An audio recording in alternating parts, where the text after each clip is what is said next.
Well, hello, friends. Mark Holmes here with my buddy Cowboy Joe Boo. And as always, thank you guys for watching, commenting, subscribing, and being part of the Joe Boo Sports Report. Without you guys, this literally does not work. Let's get open for business and let's wake up the football gods here. Wake up, everybody. It is Wednesday. It is the big getaway day that everybody will literally be on the road. So please be careful. I'm going to be heading out on the road myself. I'm going to go by and see my mama. She's made pies. Oh my goodness. The lemon meringue pies. Oh, I love them. Oh my goodness. Oh my goodness. And the pumpkin pies. Oh my goodness. I can't wait. Yeah, I know. I got to get back on my keto because I've turned back into a fat ass. And I will after Thanksgiving. But, you can't turn down my mama's pies. It's an experience like none other. But anyway, tomorrow is Thanksgiving, and hopefully the Dallas Cowboys will feast on the Buffalo Bills. And that's the thing that we need to focus on. But it bugged the heck out of me when I heard Jason Garrett say that they don't use statistical analysis during games. It literally blew my mind away. See, Jason Garrett is a coach that's behind the times. When I grew up, we had a coach who was ahead of his day, and that's Tom Landry. See, here's what you have to understand is the Dallas Cowboys, which are only 5 years older than I am, 1960. Those first 5 years were rough getting the franchise started until they played against the Packers in the Ice Bowl. They just were known as a team that just was a great regular season team, but couldn't win the big ones. And that's when Tom Landry got ahead of the curve. See, I always say, understand your history because history repeats itself. See, the Cowboys were always close. They had the Ice Bowl. They ended up losing that first Super Bowl against the Colts. They just needed to get an edge. Understand that is the difference of having players that are better and knowing what to do at the right time. Tom Landry turned to the computer. And I remember they used to talk about Tom Landry when I was a kid using computers, and I didn't know what a computer was. My first experience with a computer was actually, I want to say 1976 maybe, when I was in Boy Scouts. In Boy Scouts, we got the privilege of going to the Air Traffic Control Center that was in Leesburg, where they showed us the space that was about the size of two gyms that were filled with computers. These are basically vacuum tube to the computers, and they said basically when it was installed, it was basically already outdated. Those two gym size spaces probably have less computing power than my cell phone. In fact, I know they did. But yet, this was taking care of all the aircraft that were coming in. And we got to go to Dulles Airport and go into the control tower and actually look out. Something that it could never happen today. It's a different world back then. And computers, for me, the first experience of using them was actually in high school. We had a Commodore 64. And in college, the computers were so antiquated. This is going to blow your mind. The first computers we were using at JMU did not have a computer screen. They printed out on a dot matrix the response. You'd type in, and you'd wait.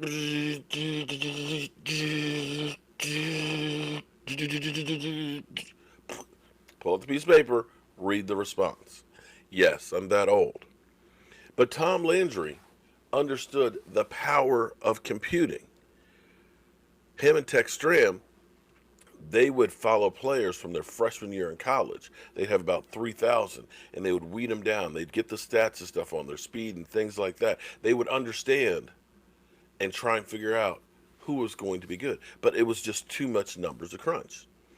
Enter a man from India who knew nothing about football but everything about computers and statistical probability and analytics. and they came up with a system for the computer.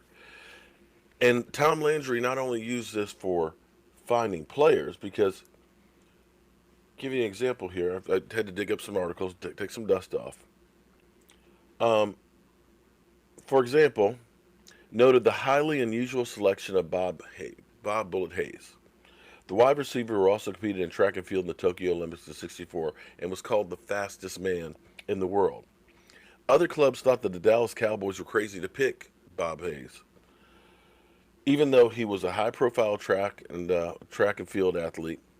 He never played football before, and went to a small, obscure black school called Florida A&M, which is better known for the marching band. Hall of Famer Bob Bullet Hayes. This computer, understand, ended up making selection. This is crazy because this is one of those things that you realize if they hadn't done it, maybe this wouldn't be America's team. But that computer model helped him select Mel Renfro, Bob Hayes, Roger Staubach, Craig Morton, Jet Pugh, Walt Garrison, Rayfield Wright, Larry Cole, Calvin Hill, and Dwayne Thomas. Tom Landry was ahead of the curve. Tom Landry, who was the offensive coordinator and defensive coordinator, used the statistics to know what play to call. We're talking about the 60s and 70s. Now, unfortunately, teams caught up to Tom Landry. Tom Landry was still living in the past of his flex defense. The computer models changed, but unfortunately, Tom Landry didn't. And that's why he became a dinosaur. And you're probably saying, what does all this have to do with Jason Garrett? Well, the reality is, this was originally Moneyball. This was the way of finding guys like Roger Staubach. We say, you know what? We know we're not going to have him for 5 years, but we can get him in the 12th round for nothing and use the other draft capital for other guys. That's what the computer did for the Dallas Cowboys then. Enter Jason Garrett, who doesn't believe in using statistical analysis on how to figure out what to call plays. And it makes complete sense because sometimes you look at the offense and say it's so predictable. I can sit here in my living room and know with probably about 75% certainty what the Cowboys are going to do on a lot of plays. And I'm not an analytics guy. I'm not studying every single play of the Cowboys, and I know. Then what do you think other teams know? And it's about being in the right place at the right time. So, yes, Jason Garrett goes off of gut. And sometimes that works. Sean Payton going off gut, kicking an onside kick in the Super Bowl, yeah, that was a great call. But you cannot rely on just calling from your gut. You got to understand down and distance and the chances of me having success here and what is going to be the best play, knowing that, okay, this team is going to do what to counter what I'm going to do. So what do I do to make sure that I am out of that counter? But we don't do that. And really makes a lot of sense. And that's where you can kind of look at our Cowboys now, because to me, history repeats itself. You think about getting Roger Staubach in the 13th round. You get a Dak Prescott in the 4th round. You think about the team in the 60s that was a good team, but not a team that could win it all. You look at the Dallas Cowboys over the last 10 years. You look at us winning the division 3 out of 5 years.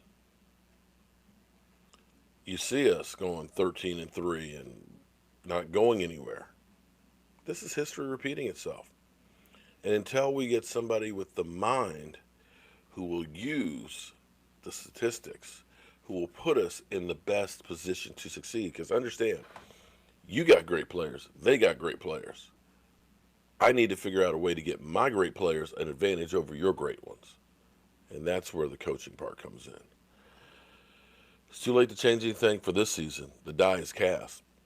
All we can hope for is that we end up staying healthy, getting on a run, and we just go out there and win.